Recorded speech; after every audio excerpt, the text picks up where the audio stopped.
Livro O Medo da Liberdade, de Erich Fromm, capítulo 3. A Liberdade na Era da Reforma. 1. O ambiente medieval e o Renascimento. A imagem da Idade Média tem sido deturpada de duas maneiras. O racionalismo moderno encarou-a como um período essencialmente obscuro. Assinalou-lhe a ausência generalizada de liberdade individual, a exploração da massa da população por uma escassa minoria, a tacanhice que fazia do camponês dos campos vizinhos, para não falar de uma pessoa de outro país, um estrangeiro perigoso e suspeito para o habitante da cidade, e sua superstição e ignorância. Por outro lado, a Idade Média foi idealizada sobretudo por filósofos reacionários, mas às vezes também por críticos progressistas do capitalismo moderno. Eles chamaram a atenção para o sentimento de solidariedade, a subordinação das necessidades econômicas às humanas, o caráter direto e concreto das relações humanas, o princípio supranacional da Igreja Católica, o senso de segurança que caracterizava o homem da Idade Média. Ambas as imagens estão certas. O que as torna erradas é tirar conclusões apenas de uma delas, fechando os olhos à outra. O que caracteriza a sociedade medieval em contraste com a moderna é a ausência, naquela de liberdade individual. Em sua fase inicial, todas as pessoas se achavam agrilhoadas ao respectivo papel na ordem social. Um homem tinha reduzidas possibilidades de mudar socialmente de uma classe para outra. Dificilmente podia sequer mudar geograficamente de uma cidade ou de um país para outro. Com poucas exceções, ele tinha de permanecer onde nascia. Muitas vezes, nem ao menos tinha liberdade de vestir-se como quisesse ou de comer o que gostasse. O artesão tinha de vender a um certo preço e o camponês em um certo lugar o mercado da cidade. O membro de uma guilda era proibido de divulgar quaisquer segredos técnicos da produção a qualquer pessoa que não fosse membro da mesma e era obrigado a deixar seus companheiros de guilda partilhar de qualquer compra vantajosa de matéria-prima. A vida particular, econômica e social era controlada por regras e obrigações de que praticamente nenhuma esfera de atividade se achava isenta. Contudo, malgrado a pessoa não fosse livre na acepção moderna, tampouco se achava sozinha e isolada. Pelo fato de ter, ao nascer, um lugar distinto, imutável e incontestável no mundo social, o homem tinha raízes em todo estruturado, e assim a vida tinha um significado que não deixava margem nem tampouco necessidade para dúvidas. Uma pessoa identificava-se com seu papel na sociedade. Ela era um campônio, um artesão, um cavaleiro, e não um indivíduo que por acaso tinha esta ou aquela ocupação. A ordem social era concebida como uma organização natural, e ser uma parte definida dela dava ao homem uma sensação de segurança e de relacionamento. Havia relativamente pouca competição. Nascia-se dentro de certa posição econômica que garantia um nível de subsistência determinado pela tradição, assim como implicava obrigações econômicas para com os que se achavam mais no alto da hierarquia social. Porém, dentro dos limites de sua esfera social, o indivíduo tinha de fato muita liberdade para expressar seu ego em seu trabalho e em sua vida emocional. Conquanto não houvesse individualismo na acepção moderna de escolha irrestrita entre muitas possíveis maneiras de vida, liberdade de escolha, esta que é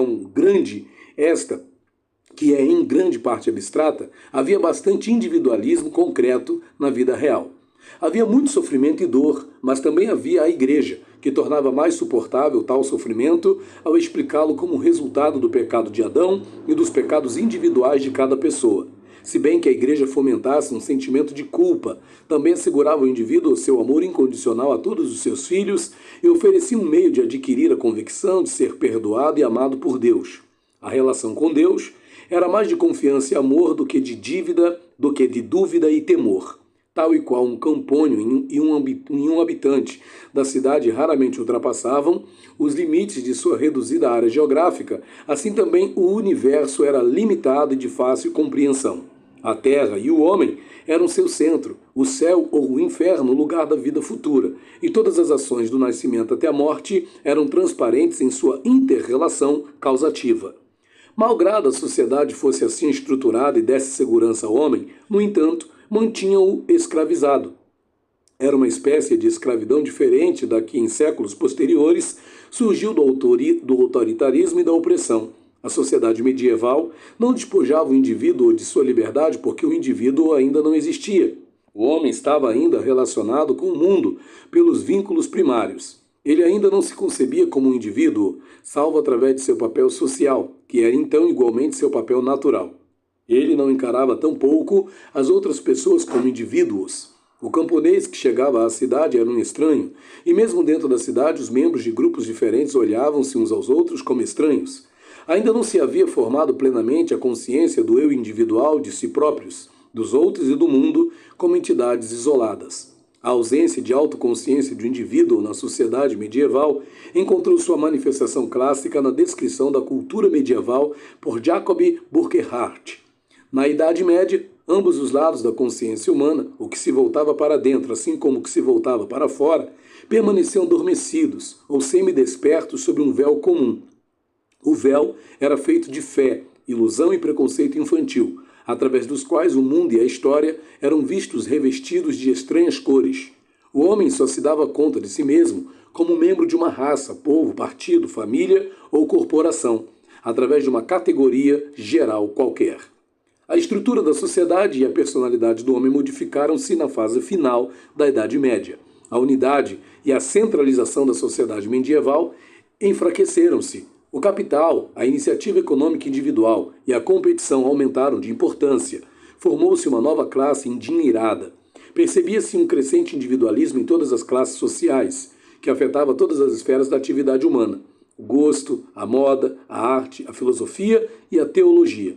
Desejo ressaltar aqui que todo esse processo teve significado bem diferente para, de um lado, o pequeno grupo de capitalistas abastados e prósperos, e de outro, para as massas de campônios e especialmente da classe média urbana, para quem este novo acontecimento significou até certo ponto riqueza e possibilidade de iniciativa individual, mas sobretudo uma ameaça a seu estilo de vida tradicional.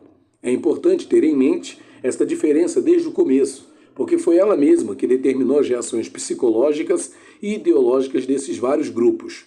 O novo desenvolvimento econômico e cultural teve lugar na Itália, mais intensamente e com repercussões mais nítidas na filosofia, na arte, em todo o estilo de vida, do que na Europa Ocidental e Central. Na Itália, pela primeira vez, o indivíduo emergiu da sociedade feudal e rompeu os vínculos que ao mesmo tempo lhe haviam estado dado que Na Itália, pela primeira vez, o indivíduo emergiu da sociedade feudal e rompeu os vínculos que ao mesmo tempo lhe haviam estado dando segurança e restringindo-o. O italiano do Renascimento tornou-se, no dizer de Burckhardt, o primogênito dos filhos da Europa moderna, o primeiro indivíduo. Houve diversos fatores econômicos e políticos que foram responsáveis por ter se dado a ruptura da sociedade medieval na Itália em vez de na França Ocidental e Central. Dentre eles, a posição geográfica da Itália e as vantagens comerciais daí decorrentes, em um período em que o Mediterrâneo era a grande via comercial da Europa. A luta entre o Papa e o Imperador, de que adveio a existência de um grande número de unidades políticas independentes, a proximidade do Oriente, a que se deveu o fato de certas habilitações importantes para o desenvolvimento das indústrias, como por exemplo a da seda, irem ter a Itália muito antes de as outras partes da Europa. Devido a estas e outras contradições, devido a estas e outras condições, houve na Itália o surto de uma poderosa classe endinheirada, cujos membros estavam animados por um espírito de iniciativa, poderio e ambição. Tornaram-se menos importantes as estratificações feudais de classes. A partir do século XII, nobres e burgueses viviam juntos dentro dos muros das cidades. O trato social começou a ignorar as distinções de casta. O berço e a origem eram menos relevantes que a riqueza. Por outro lado, a tradicional estratificação social entre as massas também foi abalada. Em vez dela, encontramos massas urbanas de trabalhadores, explorados e politicamente esmagados. Já em 1231, conforme Burckhardt assinala, as medidas políticas de Frederico II visavam a destruição completa do Estado feudal, a transformação do povo em uma multidão destituída de vontade e de meios de resistência, mas altamente proveitosas para o erário. O resultado desta demolição progressiva da estrutura social medieval foi o aparecimento do indivíduo na acepção moderna.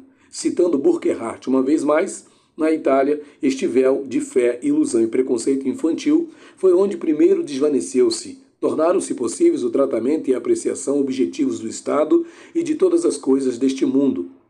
O lado subjetivo, ao mesmo tempo, afirmou-se com ênfase correspondente O homem tornou-se um indivíduo espiritual, reconhecendo-se como tal. Da mesma maneira, os gregos haviam outrora se distinguido dos bárbaros, e os árabes haviam se sentido como indivíduos quando outros asiáticos só se conheciam como membros de uma raça. A descrição feita por Burckhardt do espírito deste novo indivíduo elucida o que dissemos no capítulo anterior, acerca do desvencilhamento do indivíduo dos vínculos primários. O homem descobre-se aos outros como indivíduos, como entidades isoladas. Ele descobre a natureza como algo à parte dele em dois aspectos, como um objeto de supremacia teórica e prática, e em sua beleza como um objeto de prazer. Ele descobre o mundo praticamente descobrindo novos continentes e espiritualmente desenvolvendo um espírito cosmopolita, um espírito com o qual Dante pôde dizer: minha pátria é o mundo inteiro. O Renascimento foi a cultura de uma rica e poderosa classe superior, na crista da onda que foi fustigada pela tempestade de novas forças econômicas. As massas que não partilhavam da riqueza e do poder do grupo dominante tinham perdido a segurança de seu status anterior e se tornado uma massa uniforme, a ser adulada ou ameaçada, mas sempre manipulada e explorada pelos detentores do poder. Um novo despotismo apareceu lado a lado com um novo individualismo. Liberdade, tirania, individualismo e desordem estavam inextricavelmente entrelaçados. O Renascimento não foi uma cultura de modestos negociantes e pequenos burgueses, mas de nobres e burgueses ricos. Sua atividade econômica e sua riqueza davam-lhe uma sensação de liberdade e de individualidade. Ao mesmo tempo, sem embargo, essa gente havia perdido algo, a segurança e o senso de relacionamento que lhes oferecia a estrutura social medieval. Eram mais livres, mas também mais sozinhos. Eles usavam seu poder e sua riqueza para extrair a última gota de prazer da vida, mas ao fazê-lo, tinham de empregar implacavelmente todos os meios, desde a tortura física até a manipulação psicológica, para dominar as massas e para refrear os competidores dentro de sua própria classe. Todas as relações humanas eram envenenadas por esta feroz luta de vida ou morte pela manutenção do poder e da riqueza. A solidariedade com seus semelhantes, ou pelo menos com os membros da própria classe da pessoa, foi substituída por uma cínica atitude de alienação. Os outros indivíduos foram olhados como objetos a ser manipulados e usados, ou impiedosamente destruídos caso isso atendesse aos fins pessoais de cada um. O indivíduo foi absorvido por um egocentrismo apaixonado, uma insaciável cobiça de poder e riqueza. Como resultado de tudo isso, a relação bem-sucedida do indivíduo com seu próprio eu, seu sentimento de segurança e de confiança também foram envenenados. Seu próprio eu tornou-se para si um objeto de manipulação, tanto quanto as outras pessoas se haviam tornado. Temos razões para duvidar que os poderosos senhores do capitalismo renascentista fossem tão seguros e felizes quanto os são a miúde representados. Parece que a nova liberdade trouxe consigo duas coisas para eles: um maior sentimento de força e, ao mesmo tempo, maior isolamento, dúvida, ceticismo e, oriunda de tudo isso, maior angústia. É a mesma contradição que encontramos nas obras filosóficas dos humanistas. Lado a lado com seu real se revelam insegurança e desespero em sua filosofia. Esta insegurança subjacente, decorrente da posição de um indivíduo isolado em um mundo hostil, tende a explicar a gênese de um traço de caráter que foi, como Burckhardt indicou, característico do indivíduo do Renascimento, e que não se encontra, pelo menos, com a mesma intensidade no membro da estrutura social medieval, seu anelo apaixonado pela fama. Se o significado da vida tornou-se duvidoso, se as relações de cada um com os outros e consigo mesmo não oferecem segurança, então a fama é um meio de silenciar as dúvidas de cada um. Ela tem uma função comparável com a das pirâmides egípcias ou com a da fé cristã na imortalidade. Ela eleva a vida individual de cada um de suas limitações e instabilidade ao plano da indestrutibilidade. Se o nome da pessoa é conhecido de seus contemporâneos e ela pode esperar que perdurará durante séculos, então sua vida tem sentido e significado por seu próprio reflexo no juízo dos outros. É óbvio que esta solução da insegurança individual só era possível para um grupo social cujos membros possuíam, é óbvio que esta solução da insegurança individual só era possível para um grupo social cujos membros possuíam os meios reais para granjear fama. Não era uma solução possível para as massas impotentes daquela mesma cultura, nem passível de ser encontrada entre a classe média urbana, que foi a coluna vertebral da Reforma. Iniciamos com a discussão da reforma porque este período marca o despontar do individualismo moderno e igualmente porque o trabalho realizado por historiadores dessa época lança alguma luz sobre os próprios fatores que têm significado para o processo principal analisado por este estudo, ou seja, a emergência do homem de uma existência pré-individualista para outra em que tem plena consciência de si mesmo como uma entidade independente, Mas a despeito do fato das ideias do Renascimento não terem sido desprovidos de influência sobre a ulterior evolução do pensamento europeu, as raízes essenciais do capitalismo moderno, sua estrutura econômica e seu espírito não podem ser encontrados na cultura italiana da fase final da Idade Média, porém na conjuntura econômica e social da Europa Central e Ocidental e nas doutrinas de Lutero e Calvino. A diferença capital entre as duas culturas é esta. O período renascentista representou um desenvolvimento relativamente superior do capitalismo comercial e industrial. Era uma sociedade em que um pequeno grupo de indivíduos abastados e poderosos mandava e formava base social para os filósofos e artistas que exprimiam o espírito dessa cultura. A reforma, pelo contrário, foi essencialmente uma religião das classes média e inferior urbanas e dos camponeses. A Alemanha também teve seus negociantes ricos, como os Fuggers, mas não foram eles os atraídos pelas novas doutrinas religiosas, nem tampouco a base principal de que evoluiu o moderno capitalismo. Consoante Max Weber demonstrou, foi a classe média urbana que se tornou a coluna vertebral da formação do capitalismo moderno do mundo ocidental. Respeitando os antecedentes sociais inteiramente diferentes dos dois movimentos, temos de contar que sejam diferentes o espírito do Renascimento e o da Reforma. Ao discutir a teologia de Lutero e de Calvino, algumas das diferenças se tornarão claras por ilação. Nossa atenção será focalizada na questão de saber como a libertação dos vínculos individuais afetou a estrutura do caráter da classe média urbana. Tentaremos mostrar que o protestantismo e o calvinismo, conquanto dando expressão a um novo sentimento de liberdade, ao mesmo tempo constituíram um meio de escapar ao ônus desta. Examinaremos, primeiramente, a situação econômica e social da Europa, especialmente da Europa Central no início do século XVI, e a seguir analisaremos as repercussões dessa situação sobre a personalidade das pessoas que viveram na época, a relação que houve entre os ensinamentos de Lutero e de Calvino e esses fatores psicológicos, e qual foi a relação dessas novas doutrinas religiosas com o espírito do capitalismo. Na sociedade medieval, a organização econômica da cidade havia sido relativamente estática. Os artesãos, a partir da fase final da Idade Média, haviam estado reunidos em suas guildas. Cada mestre tinha 1 ou 2 aprendizes e o número de mestres guardava certa proporção com as necessidades da comunidade, se bem que sempre houvesse alguém que tivesse de lidar duramente para ganhar o necessário à sua sobrevivência. De um modo geral, o membro da guilda podia estar certo de conseguir viver com o seu trabalho manual. Se fazia boas cadeiras, sapatos, pães, celas e assim por diante, dava conta de tudo que era necessário para ter certeza de viver a salvo no nível atribuído tradicionalmente à sua posição social. Ele podia confiar em suas boas obras, se empregarmos o termo não em seu sentido teológico, mas exclusivamente no sentido econômico.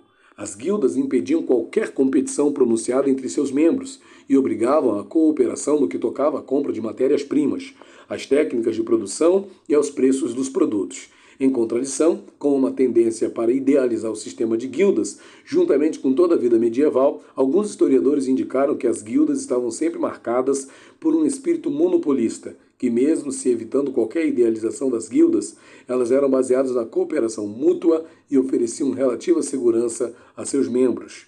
O comércio medieval era, em geral, como Sombart mostrou, realizado por uma multidão de negociantes bem modestos.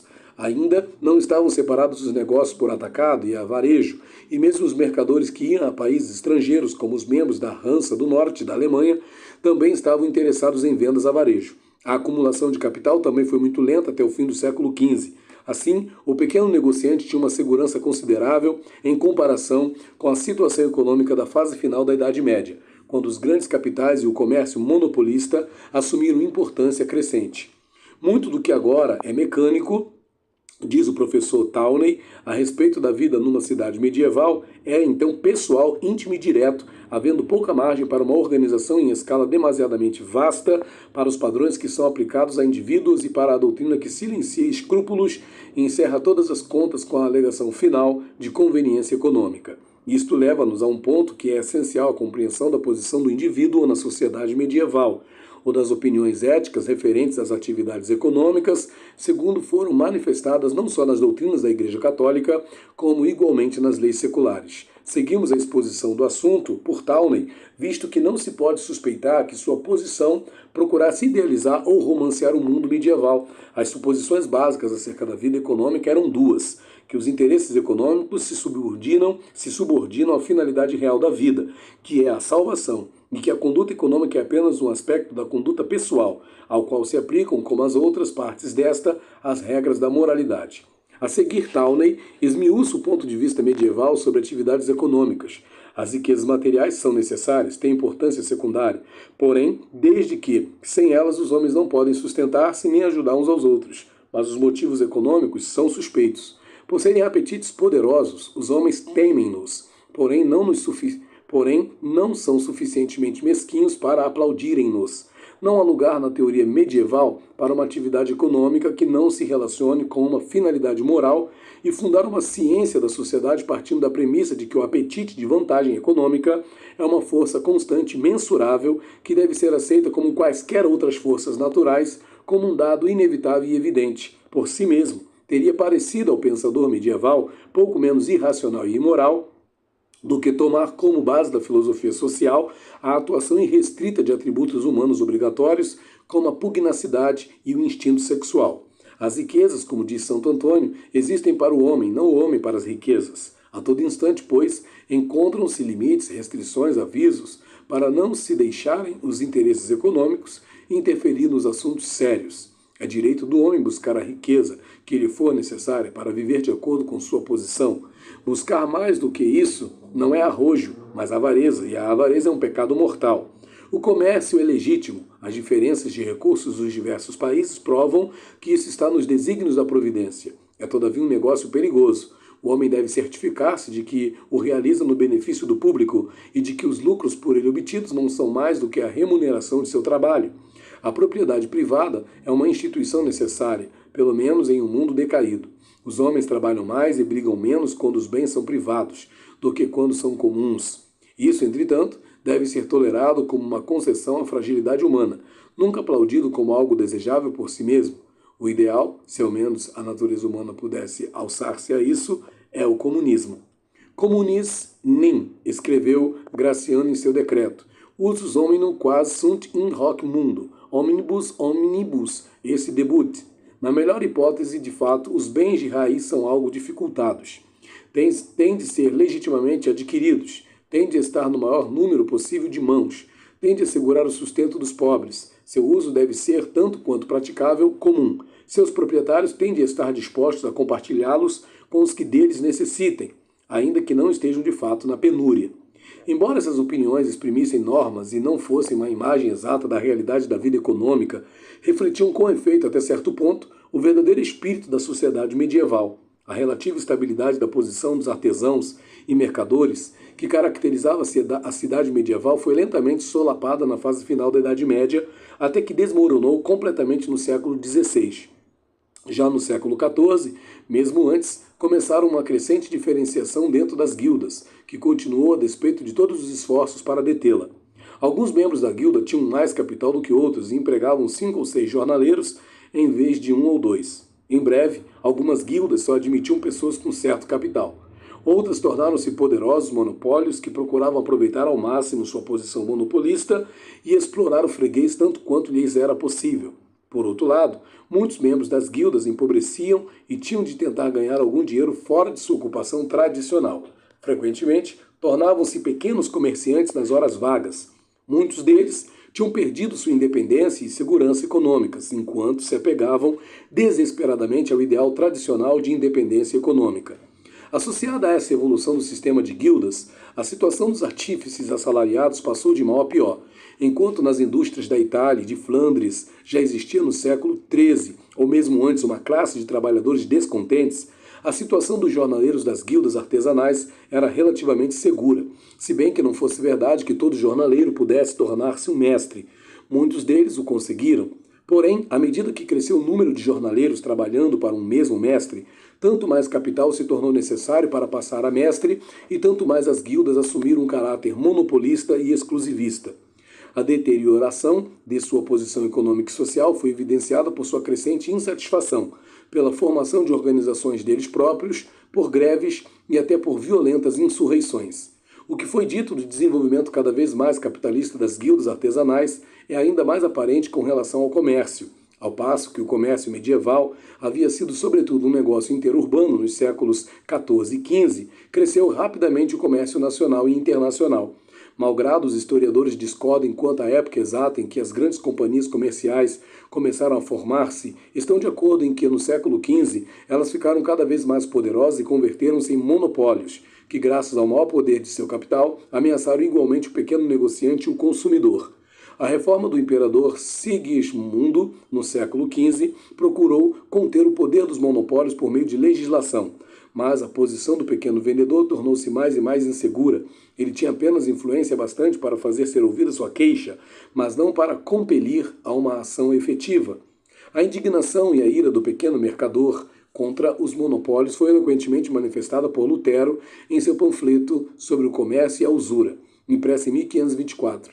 Eles têm sob seu controle todas as mercadorias e praticam sem disfarce todas as artimanhas que foram mencionadas. Aumentam e baixam os preços a seu talante e oprimem e arruinam todos os pequenos mercadores, como o Lúcio faz com os peixinhos da água, exatamente como se fossem donos das criaturas de Deus e livres de todas as leis da fé e do amor. Estas palavras de Lutero poderiam ser escritas hoje. O medo e a raiva que a classe média sentia face aos monopólios do século XV e XVI eram sob muitos aspectos semelhantes ao sentimento que caracteriza a atitude da classe média de nossa era contra os monopólios e os capitalistas poderosos.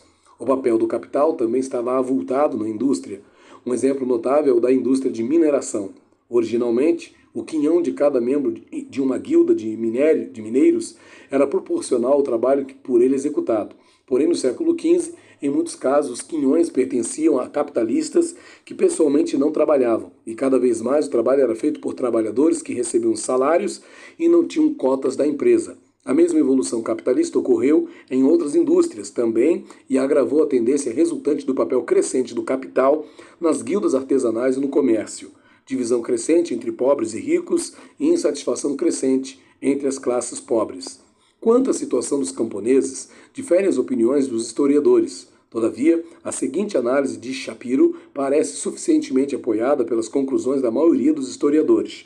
Não obstante, estas provas de prosperidade, a situação da classe agrícola estava deteriorando rapidamente. No princípio do século XVI, muitos poucos eram de fato proprietários independentes da terra que cultivavam, com representação nas dietas locais, o que na Idade Média era um sinal de independência e igualdade de classes. A vasta maioria era Hoarig, uma classe pessoalmente livre, porém cuja terra estava sujeita a tributos, ficando os indivíduos obrigados a prestar serviços conforme combinado. Foi o Hoerig a viga mestra de todas as revoltas agrárias, e este camponês de classe média, vivendo em uma comunidade semi-independente, próxima da propriedade do suzerano, deu-se conta de que o aumento de tributos e serviços estava transformando-o em praticamente um servo, e a parte comum da vila em uma parte do domínio do senhor. Mudanças significativas na atmosfera psicológica acompanharam a evolução econômica do capitalismo. Um espírito de inquietude começou a impregnar a vida lá para o fim da Idade Média. Principiou a desenvolver-se a concepção de tempo e sentido moderno. Os minutos tornaram-se valiosos. Um sintoma deste novo sentido de tempo é que em Nuremberg os relógios vêm batendo os quartos de hora desde o século XVI. Feriados em demasia começaram a parecer um infortúnio. O tempo era tão valioso que se passou a achar que ele nunca devia ser gasto com qualquer fito que não fosse útil. O trabalho foi cada vez mais ficando o valor supremo. Desenvolveu-se uma nova atitude face ao trabalho e foi tão forte que a classe média foi se indignando com a improdutividade econômica das instituições da igreja. As ordens relativas às esmolas ofendiam por serem improdutivas e, por conseguinte, imorais. A ideia de eficiência assumiu o papel de uma das mais elevadas virtudes morais. Ao mesmo tempo, o desejo de riqueza e de sucesso material tornou-se a paixão que a tudo absorvia. Tudo o mundo, diz o pregador Martin Bucer, corre atrás dos ramos de negócios e ocupações que proporcionam maior lucro. O estudo das artes e das ciências é posto de lado pela mais baixa espécie de trabalho manual. Todas as mentes esclarecidas que foram dotadas por Deus com uma capacidade para estudos mais nobres estão absorvidas pelo comércio, que hoje em dia está tão saturado de desonestidade que é a última categoria de atividade em que o homem honrado se deveria empenhar. Uma importante consequência das mudanças econômicas que descrevemos, afetou a todos. O sistema social medieval foi destruído e com ele a estabilidade e relativa segurança que oferecia ao indivíduo. Agora, com o início do capitalismo, todas as classes da sociedade puseram a mexer-se. Deixou de haver um lugar fixo na ordem econômica em que podia ser considerada natural, inquestionável. O indivíduo foi deixado só. Tudo dependia de seu próprio esforço, não da segurança de seu status tradicional. Sem embargo, cada classe foi afetada de maneira diversa por este acontecimento. Para os pobres das cidades, os trabalhadores e os aprendizes, significou maior exploração e empobrecimento. Para os camponeses, também significou maior pressão econômica e pessoal. A nobreza inferior enfrentou a ruína, embora de modo diferente. Enquanto para estas classes o novo desenvolvimento foi essencialmente uma mudança para pior, a situação foi muito mais complicada para a classe média urbana. Falamos da crescente diferenciação que teve lugar dentro de suas fileiras.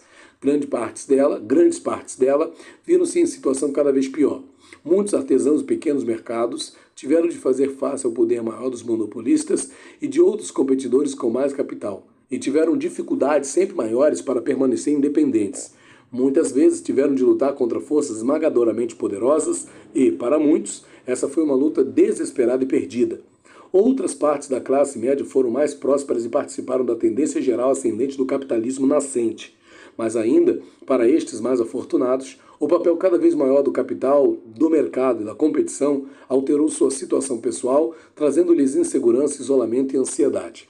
O fato do capital assumir importância decisiva significou que uma força suprapessoal determinava o destino econômico e, por conseguinte, pessoal de cada um. O capital deixara de ser um servo e tornara-se o senhor, assumindo uma vitalidade autônoma e independente. Ele reivindicou o direito de um sócio majoritário a ditar a organização econômica de acordo com suas próprias rigorosas exigências. A nova função do mercado teve efeito similar. O mercado medieval havia sido realmente pequeno, cujo funcionamento era facilmente entendido. Ele colocava a oferta e a procura em relação direta e concreta. Um produtor sabia aproximadamente quanto produzir e podia estar relativamente certo de vender seus produtos por um preço adequado. Agora, era necessário produzir para um mercado cada vez maior, não se podendo determinar adiantadamente as possibilidades de vendas. Não era bastante, portanto, produzir bens úteis, se bem que essa fosse uma condição para vendê-los. As leis imprevisíveis do mercado decidiam se os produtos poderiam ser vendidos de fato e a que preço. O mecanismo do novo mercado parecia lembrar a doutrina calvinista da predestinação, que ensinava que o indivíduo tem de fazer todo o esforço para ser bom, mas que antes mesmo de seu nascimento fora decidido se ele deveria ou não salvar-se. O dia do mercado tornou-se o dia do juízo para os produtos da labuta humana. Outro fator importante a este respeito foi o papel crescente da competição. Embora a competição não estivesse de todo ausente na sociedade medieval, o sistema econômico feudal baseava-se no princípio de cooperação e era regulado ou organizado por meio de regras que tolhiam a competição. Com o surto do capitalismo, estes princípios medievais foram dando cada vez mais lugar ao da iniciativa individualista. Cada indivíduo devia ir avante e experimentar sua sorte. Tinham de nadar ou afundar. Os outros não estavam aliados a ele em um empreendimento comum, tornaram-se seus competidores e muitas vezes se viu confrontado pela alternativa de destruí-los ou de ser destruído. Certamente o papel do capital do mercado e da competição individual não era tão importante no século XVI como deveria tornar-se posteriormente. Ao mesmo tempo, todos os elementos decisivos do capitalismo moderno já haviam nascido naquela época, juntamente com o seu efeito psicológico no indivíduo. A par de um aspecto do quadro que acabamos de descrever, há outro. O capitalismo libertou o indivíduo. Ele libertou o homem da arregimentação do sistema corporativo. Permitiu-lhe firmar-se nos próprios pés e experimentar sua sorte. Ele se tornou senhor de seu destino. Dele era o risco e dele também o ganho. O esforço individual podia levá-lo ao sucesso e à independência econômica. O dinheiro converteu-se em grande igualador dos homens e demonstrou ser mais poderoso do que o nascimento e a casta. Este lado do capitalismo estava apenas começando a desenvolver-se no período inicial que estamos examinando. Ele desempenhou um papel maior com um pequeno grupo de capitalistas ricos do que com a classe média urbana.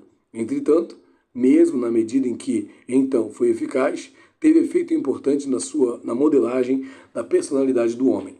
Se procurarmos agora resumir nossa discussão do impacto das mudanças econômicas e sociais no indivíduo dos séculos XV e XVI, obteremos o seguinte quadro. Encontraremos a mesma ambiguidade da liberdade que examinamos antes. O indivíduo está livre da opressão dos grilhões econômicos e políticos. Ele também ganha liberdade positiva graças ao papel ativo e independente que tem de desempenhar no novo sistema, mas simultaneamente está livre daqueles vínculos que costumavam dar-lhe segurança e uma sensação de relacionamento. A vida deixou de ser vivida em um mundo fechado cujo centro era o homem. O mundo tornou-se ilimitado e ao mesmo tempo ameaçador. Ao perceber seu lugar fixo em um mundo fechado, o homem perde a resposta para o significado de sua vida. O resultado é que dele se apoderou a dúvida acerca de si próprio e da meta de sua vida. Ele está ameaçado por poderosas forças suprapessoais, o capital e o mercado. Sua relação com seus semelhantes, todos seus competidores, tornou-se hostil e alienada. Ele está livre, isto é, está sozinho, isolado, ameaçado de todos os lados, não dispondo da riqueza ou do poder que o capitalista do Renascimento tinha e tendo também perdido o sentimento de unicidade com os homens e com o universo. Ele se vê esmagado pela sensação de sua nulidade e desvalia individual. O paraíso está perdido de vez, o indivíduo acha-se só e enfrenta o mundo, um estranho arremessado em um mundo ilimitado e ameaçador. A nova liberdade tende a criar dúvida, solidão e angústia, e estes sentimentos têm de ser mitigados para que o indivíduo possa atuar satisfatoriamente.